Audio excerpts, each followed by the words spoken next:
Hello student, study line में विवेक आपका फिर से स्वागत करता हूं। दोस्तों, नए पाठ्यक्रम आधारित आज हम लेकर आए हुए हैं कक्षा 11 भौतिक विज्ञान में। आज हम नया चैप्टर स्टार्ट करने वाले हैं दोस्तों, अध्याय 6 सदिश विश्लेषण, वेक्टर एनालिसिस। ये भाग फर्स्ट बनाया जा रहा है। तो सबसे पहले बात करते हैं दोस्तों, सदिश विश्लेषण का हमें यूज हुआ क्यों हमें पढ़ा कि हमें सदिश विश्लेषण यहाँ पर पढ़ना पढ़ रहा है। तो सबसे पहले बात करें दोस्तों, तो हम बेसिक पहले जानकारी प्राप्त करेंगे, उसके बाद फिर धीरे धीरे हम परिभाषा की ओर बढ़ेंगे। ठीक है, क्या कहते हो? बिल्कुल सही है।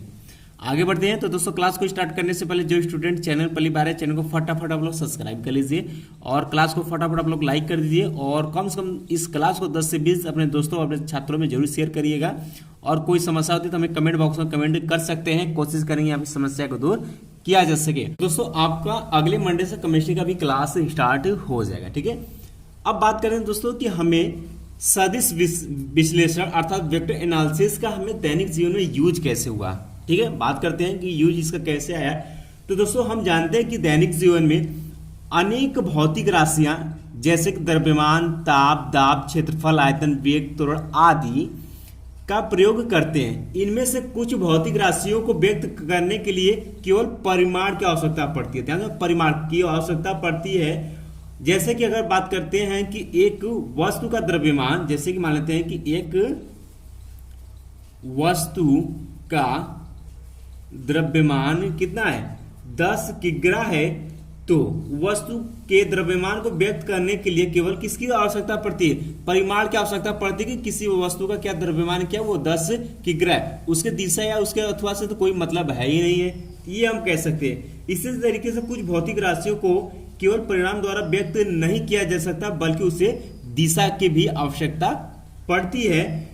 जैसे कि यहाँ पर बात करें, अब जैसे यहाँ पर तो जैसे कि द्रव्यमान आ गया, द्रव्यमान सिर्फ हम क्या कहें, परिमाण की आवश्यकता पड़ती है, यानी 10 केजी का है तो है, बात क्लियर है। लेकिन कुछ ऐसी भौतिक राशियां मिली हमें कि जिसको कि परिमाण के साथ साथ उसे दिशा भी चाहिए था, कि दिशा वो किस दिशा में।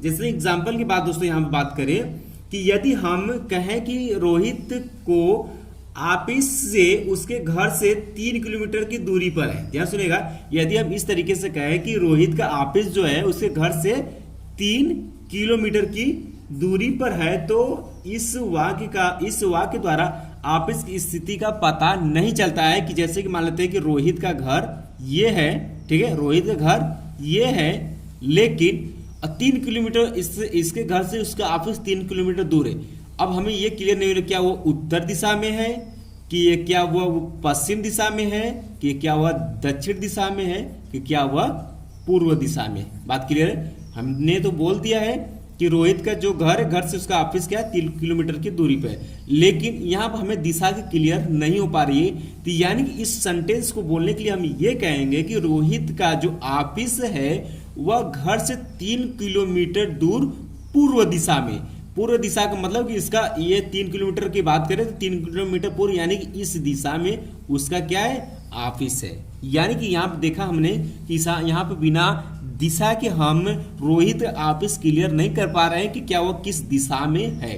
तो ऐसे ही कुछ भौतिक राशियां कि हमें पता चली कि बिना उसके दिशा के हम उसको ज्ञान पूरी तरीके से क्लियर नहीं कर पाते हैं कि वो क्या कह रहा है और किस दिशा में। इस वजह से हमें सदिश विश्लेषण का यूज करना पड़ा और यहाँ पर हमें मिलता है कि यहाँ इसी वजह से हम सदिश विश्लेषण अर्थात वेक्टर एनालिसिस का यूज प्रयोग करेंगे, उसके बारे में हम लोग सीखेंगे। बात क्लियर होगी। आई होप कि आपको बेसिक पॉइंट क्लियर हो गया होगा। तो दोस्तों, बात करते हैं कि इस सदिश विश्लेषण को 2 भागों में बांटा गया है। लेकिन यहाँ से सदिश विश्लेषण को या सदिश विश्लेषण मुख्यतः 2 प्रकार के होते हैं। आपको जैसे मैंने फिजिक्स का क्लास स्टार्ट किया हुआ था तो वहां पर ये पॉइंट आपको मिला होगा और एक बार पहले से आप पढ़ चुके हैं, एक बार मैं फिर से रिपीट कर देता हूं ताकि आपका क्लियर हो सके। तो सदिश विश्लेषण मुख्यतः 2 प्रकार के होते हैं। एक आपका होता है अदिश राशियां, दूसरा होता है हमारा सदिश राशियां। तो पहला आपको हेडिंग डाल देते हैं अदिश राशियां। ठीक है, अदिश राशियां, इंग्लिश में इसे कहेंगे स्केलर क्वांटिटीज। ठीक है, स्केलर क्वांटिटीज। साथ में आप इंग्लिश का हेडिंग याद करते चलिएगा ताकि आपको आने वाले समय में कोई प्रॉब्लम ना हो। तो कम से इतना तो आपको याद होना चाहिए कि अगर आप बात करते अदिश राशियां तो आप स्केलर क्वांटिटी भी बोलने का प्रयत्न जरूर करिएगा, ठीक है। तो आगे बढ़ते हैं। तो इसकी परिभाषा वही सेम प्रकार की है कि वे भौतिक राशियां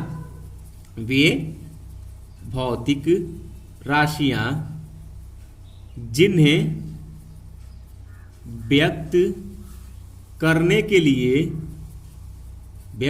के लिए केवल परिमाण की आवश्यकता पड़ती है। लिखेंगे वे भौतिक राशि जिन्हें व्यक्त करने के लिए केवल परिमाण की आवश्यकता पड़ती है, परिमाण की आवश्यकता पड़ती है, दिशा की नहीं, उसे अदिश राशियां स्केलर क्वांटिटीज कहते हैं, ठीक है। मैं एक बार इसलिए रिपीट कर दे रहा हूं कि जो अभी नए छात्र आए हो उनको भी यह मालूम हो सके। बात करते हैं दोस्तों इसकी उदाहरण की। तो उदाहरण में आप लेना चाहें तो जैसे कि आप ले सकते हैं दूरी, चाल, आयतन, ठीक है, आयतन, घनत्व आदि, ठीक है, आदि, ठीक है।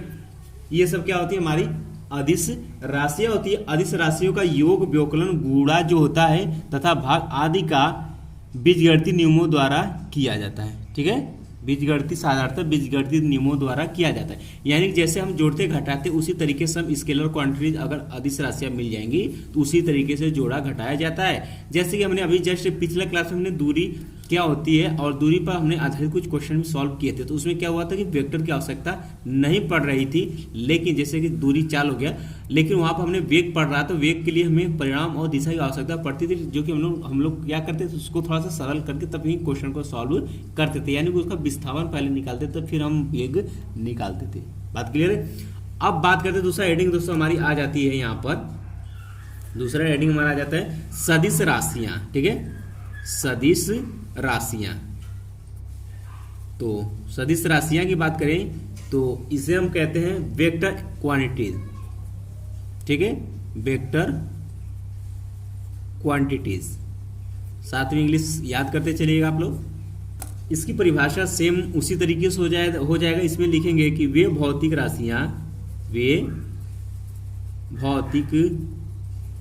राशियां जिन्हें व्यक्त करने के लिए परिमाण के साथ साथ दिशा की भी आवश्यकता पड़ती है, उसे हम क्या कहेंगे? सदिश राशियां, उसे सदिश राशियां कहते हैं। अब बात करते हैं एग्जाम्पल, उदाहरण की। तो उदाहरण में दोस्तों हम देखना चाहें तो यहाँ पर आप ले सकते हैं कि स्थिति, ठीक है, स्थिति आप दिखा सकते हैं, और विस्थापन और वेग और त्वरण और बल, संवेग लिखते चलिए, ठीक है, आवेग, वैद्युत क्षेत्र, धारा घनत्व। अगर उदाहरण में लिखना है तो खूब लिखते चलिए, चुंबकीय क्षेत्र, ये आपको इंटर में मिलेगा, ठीक है, 12 में आदि। ये सब इसके क्या हो गए? उदाहरण में हो गए। तो ये सब आप देख सकते हैं। और यहाँ दोस्तों आप बात करें कि यहाँ पर दोस्तों एक नोट पॉइंट हम आपको बताएंगे जो कि मोस्ट इंपॉर्टेंट है, और ये आप क्वेश्चन किसी से भी पूछेंगे थोड़ा बहुत वो प्रॉब्लम में आ जाएगा। अब बात करते हैं दोस्तों यहाँ पर कि विद्युत धारा की बात करते हैं, विद्युत धारा की बात करते हैं। नोट पॉइंट आप लोग डालिएगा, नोट पॉइंट विद्युत धारा, विद्युत धारा। अब आप हमें बता सकते हैं क्या कि ये विद्युत धारा क्या है? सदिश राशियां हैं या अदिश राशियां हैं?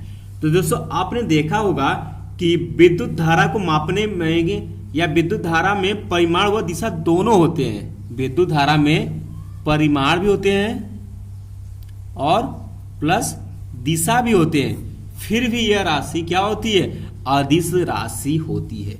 तो दोस्तों इसका कारण लिखेंगे कि विद्युत धारा परिमाण व दिशा दोनों होते हुए भी वह अदिश राशि क्यों है, क्योंकि अगर बात करते हैं विद्युत धारा के दो धारा I1 और Y2 को जब जोड़ते हैं तो यह सदिश बीजगणितीय नियमों का पालन नहीं करता, इसलिए यह हमारी क्या है, अदिश राशियां हो। ठीक है, ये हमारी अदिश राशि है। क्लियर बातों को आप अब किसी से भी पूछ देंगे तो आपको प्रॉब्लम में आप डाल सकते हो उसको कि विद्युत धारा परिमाण और दिशा उसको दोनों होती है, फिर भी वो क्या हमारी अदिश राशि है। क्यों? क्योंकि सदिश राशि जो होती है अर्थात विद्युत धारा की जो धारा होती है, दो धाराओं का योग जो होता है वह सदिश बीजगणितीय नियमों का पालन नहीं करता, इसलिए यह क्या हमारी अदिश राशि होती है। आई होप कि आपको अच्छे से क्लियर हो गया होगा। अब आगे बात करते हैं दोस्तों, अब कुछ क्वेश्चन ले लेते हैं इसके बारे में। दो हमने क्वेश्चन आपको सदिश राशि और अदिश राशि यहाँ पे हमने बताए हुए हैं और दो क्वेश्चन आपको देते हैं और क्वेश्चन को आप सॉल्व करके सीखिए। तो क्वेश्चन पहला हमने लिया हुआ कि निम्नलिखित को अदिश एवं सदिश राशियों के रूप में श्रेणीबद्ध कीजिए। आपको दे रखा है समय, कालांश, दूरी, बल, वेग, कार्य। इससे पूछा है कि कौन सी इसमें सदिश है, कौन सी इसमें अदिश है। तो पहली की बात करें, पहला क्या है दोस्तों, हमारा समय कालांश है। ये क्या होता है, एक अदिश राशि होती है। पहला क्या हमारी अदिश राशि होती है क्योंकि इसमें केवल परिणाम होता है। क्लियर है। इसके बाद दूसरी की बात करते हैं, दूसरा में दिया हुआ है दूरी। दूरी हमारा क्या होती है, यह एक अदिश राशि होती है, ये भी आपको पता ही होगा। ठीक है, क्योंकि इसमें भी केवल परिमाण होती है। और उसके बाद तीसरा बात करते हैं, तीसरा में क्या दिया हुआ है, तीसरा में दिया हुआ है बल। तो बल की बात करें तो बल दोस्तों हमारा क्या होता है, ये सदिश राशि होती है। तो बल हमारा क्या हो गया, सदिश राशि होगी, क्योंकि दोस्तों इसमें परिमाण के साथ साथ इसमें क्या होती है, परिमाण के साथ साथ दिशा भी चाहिए होती है। ठीक है, इसके बाद इसमें चौथा आपको दिया हुआ वेग। तो वेग भी दोस्तों हमारा क्या होता है, ये सदिश राशि होती है और इसे भी हमें परिमाण के साथ साथ इसे भी दिशा की आवश्यकता पड़ती है। इसके बाद पांचवा हमारा आ जाता है दोस्तों कार्य। ठीक है, कार्य। तो कार्य हमारा क्या होती है, एक अदिश राशि होती है, क्योंकि कार्य करने के लिए उसमें दिशा की आवश्यकता नहीं होती, सिर्फ इसमें क्या चाहिए, परिमाण चाहिए होता है। ठीक है, क्लियर हो गया। इसी तरीके से आइए क्वेश्चन नंबर सेकंड भी देखते हैं। अब क्वेश्चन नंबर 2 है, बहुत ही अच्छा क्वेश्चन है, ध्यान समझिएगा। इस टाइप के क्वेश्चन आपसे पूछ से जा सकते हैं, तो इसलिए हम जितने भी टॉपिक पढ़ाएंगे उसके साथ साथ क्वेश्चन के माध्यम से आपको हम सॉल्व कराते जाएंगे, ताकि आपको फिजिक्स में किसी भी प्रकार से प्रॉब्लम ना हो। ठीक है, क्वेश्चन नंबर सेकंड हमारा है कि निम्न मापों को अदिश एवं सदिश के रूप में श्रेणीबद्ध कीजिए। यानी कहने का तरीका यह है कि सदिश और अदिश राशि इसमें हमें ज्ञात करनी है, पता लगानी है। पहला क्वेश्चन दिया हुआ है कि 34 किलोमीटर प्रति घंटा पश्चिम की ओर। अब देखिए क्या है, ये 34 किलोमीटर जो दिया हुआ है ये हमें क्या दिया हुआ, ये हमें परिमाण दिया हुआ है। ठीक, ये पश्चिम की ओर, ये हमें क्या दिया हुआ है, दिशा दिया हुआ है। तो यहां से हम कह सकते हैं, यहां पर परिमाण भी मिल गया और दिशा भी मिल गया। तो पहला क्वेश्चन हमारा क्या हो गया, एक सदिश राशि है, एक सदिश राशि को प्रदर्शित कर रहा है। ठीक है, अब इसी तरीके दूसरा क्वेश्चन की बात करें, दूसरा कहता है 20 मिनट, दूसरा बोला है 20 मिनट। अब 20 मिनट क्या, सिर्फ 20 मिनट, यानी कि समय को प्रदर्शित कर रहा है, यानी कि यह अदिश राशि है, यानी कि यह सिर्फ 20 मिनट क्या है, परिमाण है। क्या है, 20 मिनट क्या हमारा परिमाण, इसलिए क्या है, अदिश राशि है। ठीक है, इसके तीसरा की बात करें, तीसरा क्वेश्चन क्या, 163 सेंटीमीटर क्यूब, यानी कि 163 मीटर सेंटीक्यूब, यानी कि यह क्या है, आयतन को प्रदर्शित कर रहा है, आयतन को प्रदर्शित कर रहा है। और 163 जो ये है, यह क्या प्रदर्शित कर रहा है, यह सिर्फ परिमाण को प्रदर्शित कर रहा है, इसलिए ये भी क्या होगा, हमारा अदिश होगा। ठीक है, अदिश राशि को प्रदर्शित कर रहा है, जो कि आयतन होगा, और आयतन क्या हमारा अदिश राशि है। इसका चौथा पॉइंट कहता है कि 82 न्यूटन, और 82 न्यूटन। तो दोस्तों यहाँ पर 82 जो है यह परिमाण को, और ये जो न्यूटन ये दिशा को प्रदर्शित कर रहा है। और दोनों की बात करें तो परिमाण और दिशा दोनों आ चुका, इसलिए यह क्या होगा, यह एक सदिश राशि को प्रदर्शित कर रहा है। और यहाँ पे न्यूटन, और न्यूटन क्या होता है, बल का मात्रक होता है, और बल क्या होता है, हमारा सदिश राशि होती है। इस तरीके से भी आप समझ सकते हैं। आई होप क्वेश्चन आपको अच्छे से समझ में आ रहे होंगे।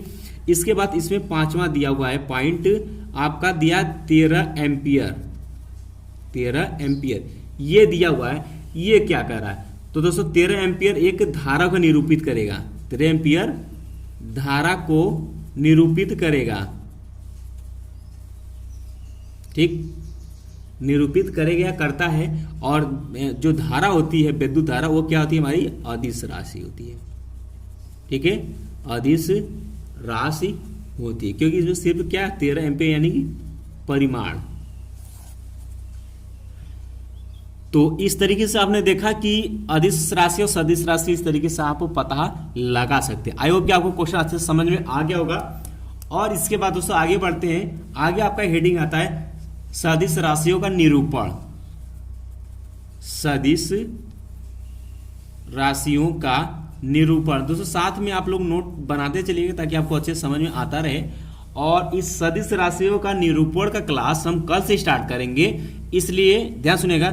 सदिश राशियों का निरूपण हम बताएंगे और सदिश राशियों के प्रकार बताएंगे, ताकि इसका जो सदिश राशियों का जो निरूपण है वो उसके प्रकार पर, जो प्रकार हम बताएंगे उस पर ये क्या होगा, यूज होगा। इसलिए इस क्लास को हम नेक्स्ट क्लास में बदलेंगे, ताकि आपको ये सदिश का राशियों का निरूपण बताएं, उसके बाद सदिश राशियों का प्रकार बताएं, तो आपको अच्छे से समझ में आता चले, ठीक है। तो दोस्तों आज के लिए बस इतना, तो मिलते हैं नेक्स्ट क्लास में, तब तक के लिए जय हिंद, जय भारत।